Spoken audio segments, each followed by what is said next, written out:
Is your debt causing you sleepless nights? Knock your debt out with Debt KO. And your debt won't be the only thing keeping you up at night. Debt KO, free, impartial advice on all your debt.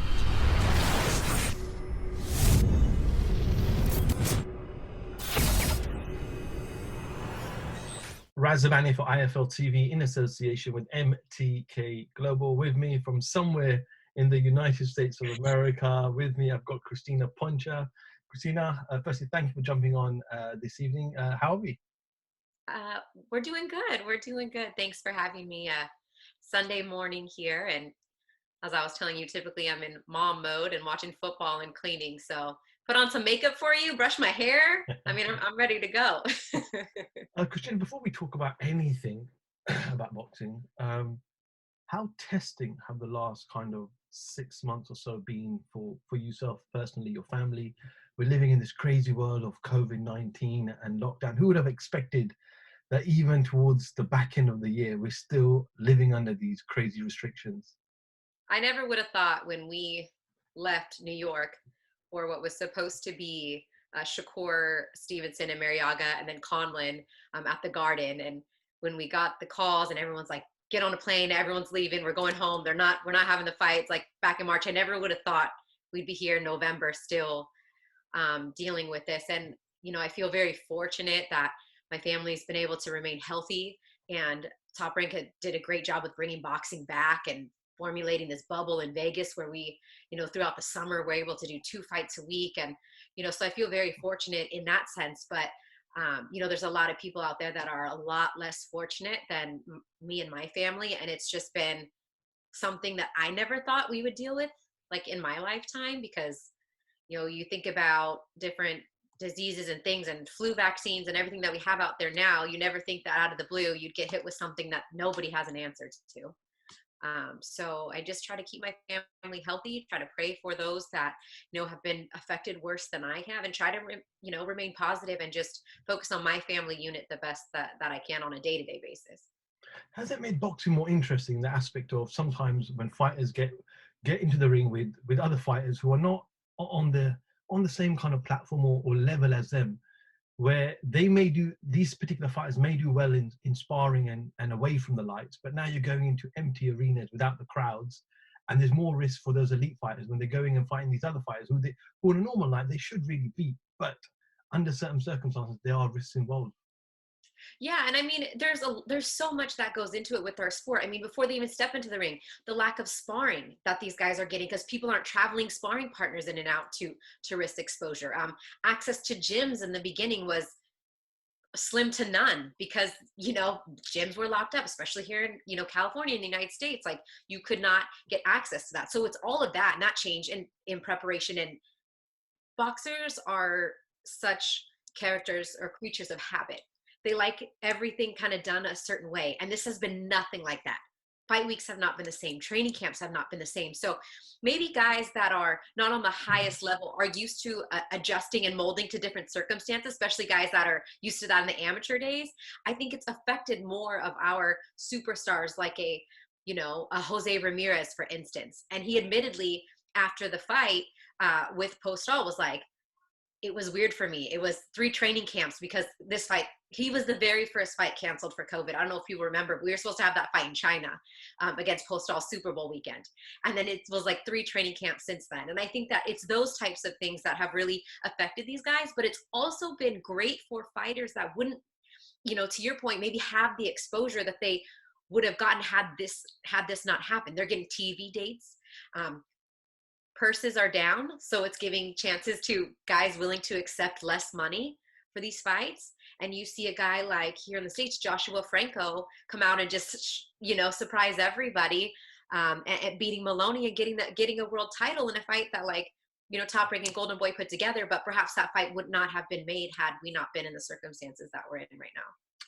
Christina, I've been in the sport about 6-7 years myself personally, working in the boxing industry, been to America many times, covered many fights as well. Over the last 5-6 years, I've seen a rise in kind of female participation within the media circle itself. Obviously, it's a kind of a male-dominated sport for many years, but I just want to kind of discuss and go through your journey into the game. You obviously represent Top Rank on ESPN. So how did you kind of get into boxing initially? Well, yeah, to your point, I mean, I'm in year 10 now in boxing. And when I started, I mean, there was really no other women outside of Claudia Trejos, doing what I was doing. And I came from a sports background. I played sports my whole life. I went to college, majored in broadcast journalism. I was working for Fox Sports and then later NFL Network here in the States. So I had that background, but not necessarily in boxing. And I honestly, it wasn't even on my radar because growing up, my family would have fight parties for the big fights, the Tyson fights, the De La Hoya fights, etc. But I mean, we were a basketball, football household here in Southern California, so boxing wasn't like my dream job by any chance. But when I got the opportunity, when it came with Top Rank, 10 years ago now, which is crazy because it's gone by in the blink of an eye, to think a decade in the sport. But I've seen so many more women. Not only on the media side, on the PR side, now working corners, now women on a bigger platform, and especially over there in the UK of getting co-main events and main events and making more money. So it's really evolved since I got started. But I was working at Fox full time and started covering press conferences for Top Rank on my lunch break. I mean, or I would call in sick, or I would say I had a doctor's appointment, like whatever I needed to do to get to the, Wilshire Hotel or, Beverly Hills Hotel where Pacquiao's press conferences was. Like, I called in sick and I finally had to tell my boss, look, you know what I want to do. This is my dream. I'm getting these opportunities. I don't want you to see me on a video one day and say, I thought she was at the doctor's office and I'm with Manny Pacquiao, So, but they supported my dreams. And, I knew how to interview. I knew the dynamics behind what it took to conduct, and do television. It's just a matter of learning your subject matter, learning the sport, learning these athletes, understanding where they come from. And I had only covered team sports before, so I could have a plethora of athletes I could talk to, where boxing was more challenging because it's the same fighter every time.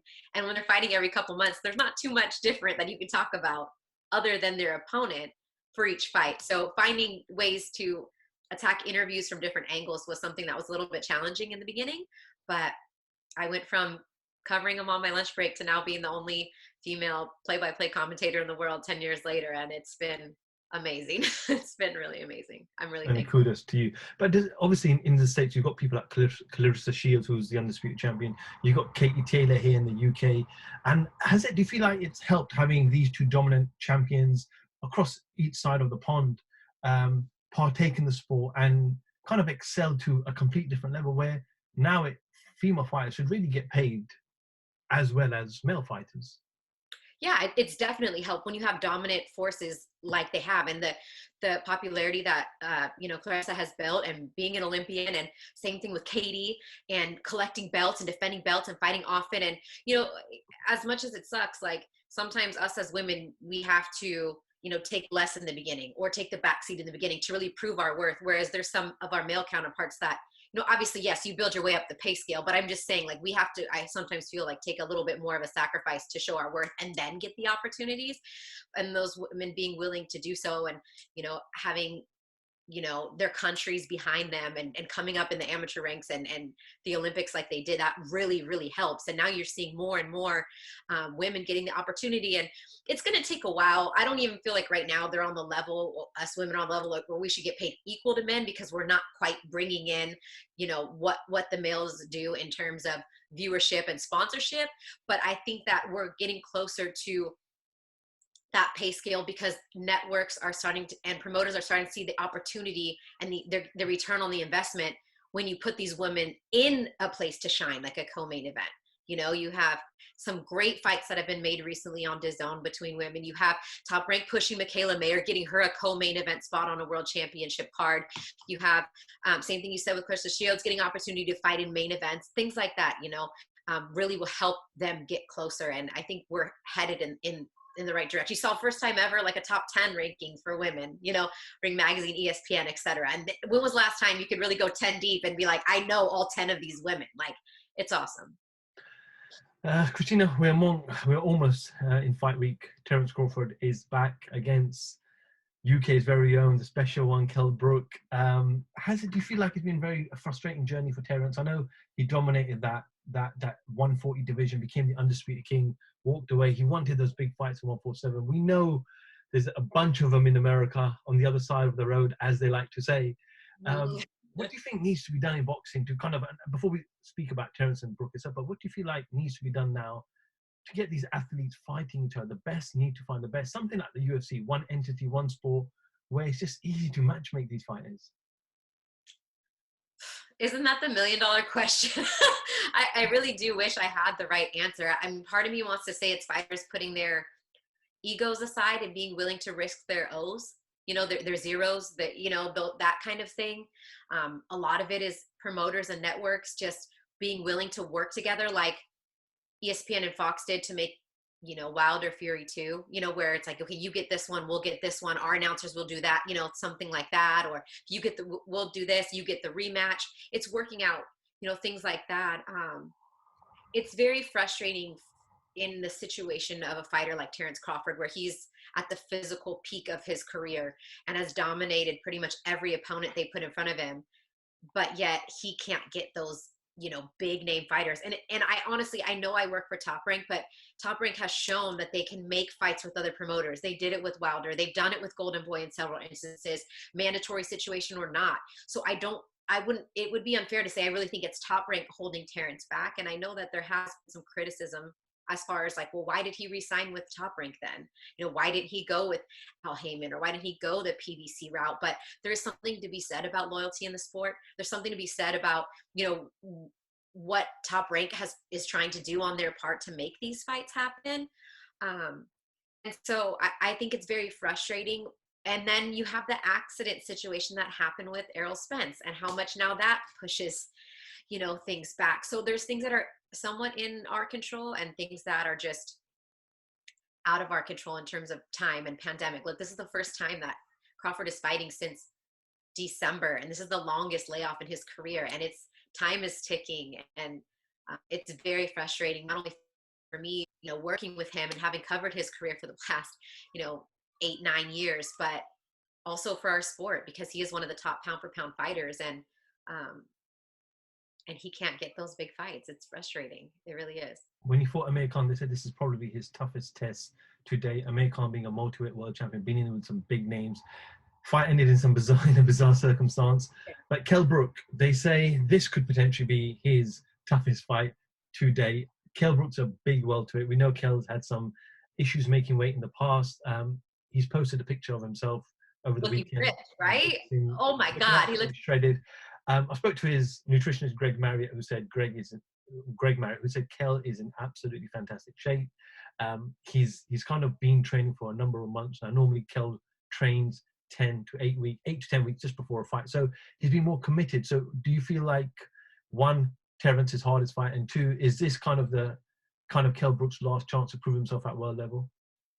You know, one thing I do want to say based on what you said is, like, everybody thinks it's the toughest test, and then it doesn't turn out to be a tough test at all. And then they just dismiss all his opponents like they weren't, you know, like Postal wasn't a top 40 pounder when they fought, or like, you know what I mean? They keep going through, like, you know, Beltran didn't just go and beat Ricky Burns, and then, well, we all know what happened that fight, but you know what I mean? So like, and then they just get dismissed after. And here we are, Kell, toughest fight, probably best resume of opponents that, you know, Terence will face. And then if Terence ends up walking through them, they're going to be like, well, you know, this was his last chance and his last, you know, ditch effort to try to get a payday before he retires, or whatever the case may be. But I really do think it's a great test for Terence.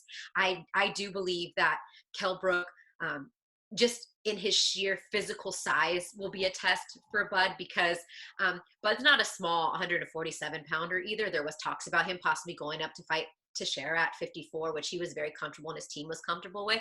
But I think when you talk about the Errol Spences and, you know, guys that are also bigger in stature, this will be a great way to see how he can handle just the physical size. A guy like Jeff Horn was a big 147 pounder, obviously not the caliber of fighter of Bud, but thought he was going to go in there and muscle Terence, and everybody saw what happened in that fight. So I think what Kell brings to the table is a lot.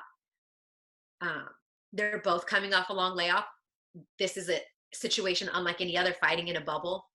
You know, there's a lot of other factors that go into it, but I am interested particularly in the first half of the fight when, you know, Bud has been known to not get off to the quickest starts in the sport, especially now coming off a long layoff, how Kell may be able to capitalize early on in the fight without dragging it to later rounds. And of course, how his face will hold up, I know all of those kind of things, because Terrence is the kind of fighter that when he smells blood, he gets after it.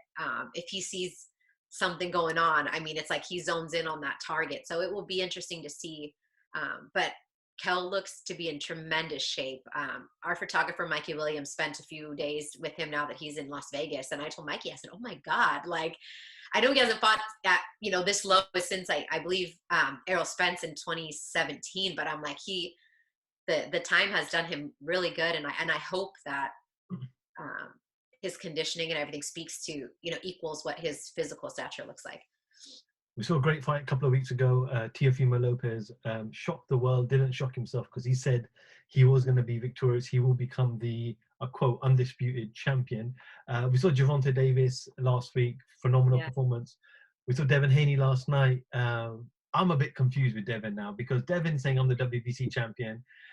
Tio's saying I'm the undisputed champion. I spoke to Marisa Suleiman a number of weeks ago, and Marisa said to me, the franchise was a status. It wasn't transferable. We recognize certain champions. I'm confused myself. How do we fix this? The whole thing is confusing. The whole thing is confusing. And then, and if it's not transferable and it's something that was bestowed upon Lomachenko, then now how does Teofimo become a franchise champion? It's just, I thought it wasn't something that could be won or lost in a fight. And I get Devin Haney's point, and I get his frustration about the claims of Teofimo being undisputed, although he does hold a WBC belt. They've made it very confusing situation. I don't think that anybody would question what and who Teofimo beat to earn that status, considering the way that Haney obtained the belt and his competition, or some will say lack thereof, to become a champion. But that's the fight that needs to happen next, so that there's no, I have this belt and it's the regular and you're the super or the franchise. I really hope that Devin Haney did what he had to do last night, and that was beat Gamboa. Yes, people will have criticism about, he didn't make a statement or he didn't knock him out. Granted, he dominated each and every round of that fight. And, Gamboa didn't fight a typical Gamboa fight, in my opinion. He didn't fight the same way he fought Bud. I mean, granted, yes, time has passed since and years, and those things take a toll on you. But I think there has to be Teofimo versus Haney. Got to make that fight happen. Settle it. Absolutely. No. And Floyd made some comments to Floyd Mayweather just a couple of weeks ago where he said, the WBC, the WBO, the IBF, the WBA, they all need to get together and sort their act out. Where does it start? Like, we know Dana White has talked about in the past about the frustration in boxing and the politics in boxing. We know Dana might be making a debut in boxing in December, promoting Clarissa Shields' card. There's a big rumor that he will be in boxing in December. But does it need someone like Dana, another person, to come in and just, can we eradicate the history of these governing bodies? Is it that simple? No.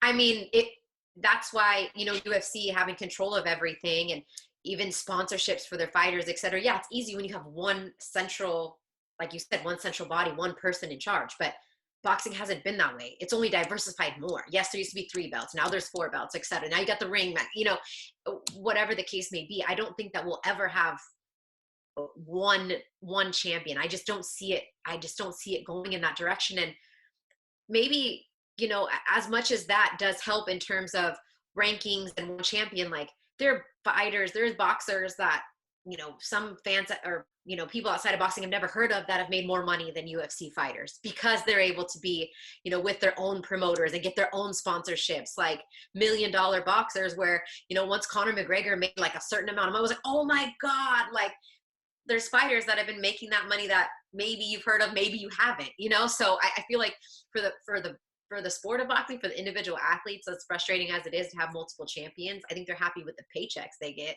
compared to what UFC athletes are getting. But it is frustrating. It's frustrating for the media, for the fans, for everybody to try to explain, well, yeah, we have 4 champions in each division, and then within that there's like a regular, a super, an interim, intercontinental, a diamond, a gold. It's it's frustrating. It really is. And instead of taking direction to make it more collective, I feel like we're continuing to differentiate and continuing to separate.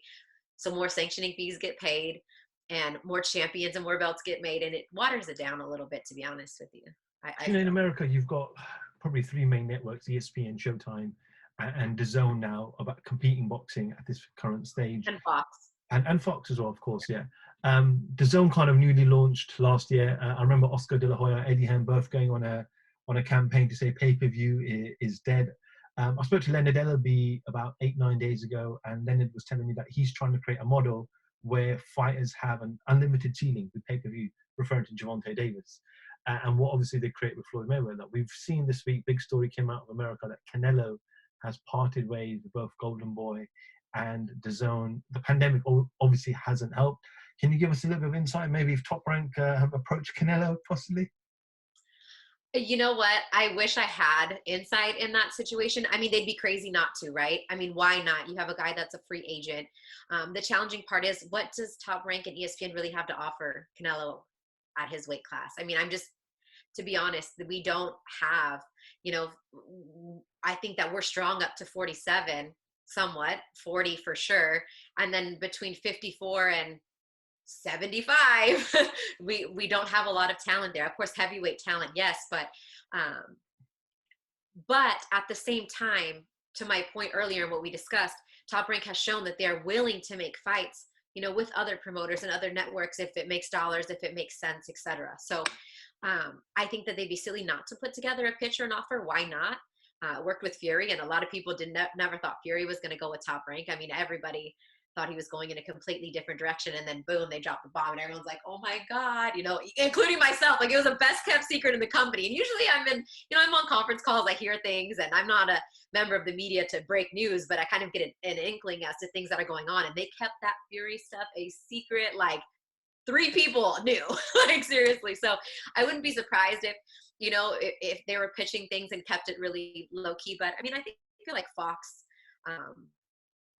would probably be a leader, but look, he doesn't have to commit to a network, really. I mean, Floyd bounced around between HBO and Showtime and, things like that, and maybe 2 fights or 3 fights, then go to the other. So whatever makes the dollars for Canelo is going to make the most sense. But I feel like Fox, with just the talent around his weight division, makes a lot of sense. I'll end on this because you mentioned his name, Tyson Fury, the charismatic lineal heavyweight champion of the world. He's back out in December here in the UK in his homecoming. Opponent to be decided as of yet, but the fight seems like it's been booked, it's been agreed upon. I know there's a couple of other things that they need to iron out pending both fighters, meaning Fury and Joshua win in December. Is a huge clash between Tyson Fury and Joshua. How much are you looking forward to it if that does happen? And it's an undisputed fight, a proper undisputed fight. Yeah, no, I'm really very much so looking to that, and I know that Deontay Wilder and his team will try everything they can to make sure that doesn't happen. But I don't think his recent rant, or I don't know, however you want to phrase what's going on, helps the situation. But in terms of Fury Joshua, biggest fight to be made in the heavyweight division, most intrigue. If we could do it in the UK, like I have not, as crazy as this is about to sound, I have not been able to cover a fight in the UK in 10 years. I mean, and let that be the first. I mean, come on. that would be amazing. I've covered working for NFL. I've done NFL games in the UK and never boxing. So I really hope that they both, Pulev, and then if there's a rematch, I don't know how they're going to work all that stuff out either. But once that fight's made, it would be huge in the UK, huge for the heavyweight division, which is really the backbone. I mean, it has been for years and years and decades in our sport. How would the UK fans, I mean, let me know, how would they fare? Do you think more would be for Fury, more would be for Joshua? How does that? It's actually quite crazy because both sell out arenas. We saw Tyson Fury when he did his comeback fights. We did it in Manchester. It was sold out. The crowd were very, very loud. We know Joshua sells out 90,000 in Wembley. However, to burst the bubble, I don't think that fight obviously takes place in the UK. Eddie Hearn has been very vocal that there's just too much money away from the UK. And it's not about the fans or anything, but and it's not about 5 or 10 million. We're talking almost double the purses. So when the Middle East is throwing so much money at the moment, how can you say no? Yeah. Jeez. Yeah. Well, there goes my thought in wanting it to be in the UK, but I get it. I mean, they're gonna follow where the money is. I mean, Tyson has done that, even gone over and done some WWE and collected some nice paychecks there. So Middle East, Dubai, wherever, cool. I'll be happy to be there. Although it could be a first time that you go to Saudi Arabia, Bahrain, Abu Dhabi, Dubai. It could be one of, that could be a first for you. I'm down for that too, but I'm just like, my heart wants it to be in the UK. But what about just the fan base there? I mean, do people embrace Tyson the way they do Anthony Joshua, being of his, gypsy background and things like that, versus like, your true, Anthony Joshua English? Do the fans gauge both fighters there, and how would it be like 60-40, 50-50? It'd be interesting because, like I said, they both sell out arenas and they both have a hell of a big following. However, unfortunately, when two fighters fight, there's always going to be a bad guy. And the question is, who's that bad guy? When Anthony Joshua fought Dillian Whyte was a bad guy. But when Dillian Whyte didn't fight Anthony Joshua and fought anybody else, he was a good guy. When Dillian Whyte fought Derek Chisora, kind of, Dylan almost became the bad guy again. Yeah, I was like, and it's just like it just depends who's fighting and who's a good guy or the bad guy. We've got Amir Khan, Kell Brook, the fight that never happened, never will happen. But Amir Khan sells out arenas as well. Kell Brook sells out arenas. If they fight, someone's got to become bad. Someone's got to become the villain, unfortunately. But you don't know who would be who. I think Anthony Joshua probably have more kind of, in my personal opinion, from what I've seen, I think he'll have more fans in the arena. He tends to have a big turnouts to his public workouts, his media days, and I think he's a big star. Obviously, not taking nothing away from Tyson Fury, he's a mega star as well. And I think you could answer this question: who's bigger in America, Tyson Fury or Anthony Joshua? Well, Tyson Fury is now, because of him not only fighting here most recently, but then his crossover appeal with WWE and, the massive platform that ESPN has here, and being able to show, his fights, interviews, etc., what he's done here. But I mean, it's incredible the things, you see a guy like Lomachenko and he goes over and has a media workout in the UK and it's like thousands and thousands of people. Like that's not even close to what we have here. And it's incredible, the passion that the fans and the UK fans show. So it's not even on the level that I think it would be in the UK, but he's definitely, I think, at this point. And then Anthony Joshua comes over here and loses to Andy Ruiz. Like that doesn't help, that situation with his, fans. But I think boxing fans are still appreciative of his skills and what he brings to the table. And, it will be a very, very good fight with Tyson Fury. And you just mentioned that when Lomachenko came in, the crowd went crazy. I was there at York Hall where he did his media workout. And I said something to the top ranked guys there as well. I said, I've never heard fans this loud, even for Anthony Joshua at times. But I think in the UK, we have Premier League football, which is kind of number one. And then I think boxing will come number two. I don't think boxing's like that in America. You've got NBA, NFL, college football. You've got so many other sports where there's a lot more attraction and fans, and you know that through viewership numbers that boxing isn't as popular as it is in America compared to the UK, and that's, I think, the big problem, because you've got a lot of other sports in the States. It's true, and I mean it's great because we have a huge diversity for somebody like me who's just a sports fan in general, who watches college football on Saturdays, watches NFL on Sundays, watches NBA Tuesday, Friday, watches boxing year round. So we're very fortunate in that sense. But yeah, that's a good point. I mean, I can see how much more that drums up the fan base, because the lack of choices, especially for when it comes to spending money, it's like, do I want to spend this for an NFL ticket, NBA ticket, or for a fight? Or baseball or anything, they don't have that. You guys don't have that same thing, but still makes me anxious to get over there and cover a fight soon. So hopefully one day it'll happen. Crystina, thank you so much for jumping on this evening, my time. Yes. Sharing 32 minutes of your time with us. Really? That went by so fast. That went by fast. Well, thank you for having me. I appreciate it. Again, congratulations to you guys on 10 years of filming stuff. That's pretty darn cool. Coogan's always been very gracious to me anytime that I've come across him, and I look forward to meeting and seeing more of you guys crossing the pond. I know it's more than, time for it to be my turn to come over there. But appreciate everything that you guys do, the content that you bring the boxing world. A pleasure speaking with you today. And a lot of you guys, a lot of the time that I'm on play-by-play and calling fights, it is the international feed. It is the content that goes outside the United States. So a lot of feedback, fans, support, a little bit of criticism that's always good, comes from a lot of fans overseas, which you guys serve a lot of content to. So I appreciate you all very much, and hope that you guys continue to support and grow with me, and hope we can do this again sometime. Crystina Poncher for IFL TV. Thank you very much. Thank you. Is your debt causing you sleepless nights? Knock your debt out with Debt KO.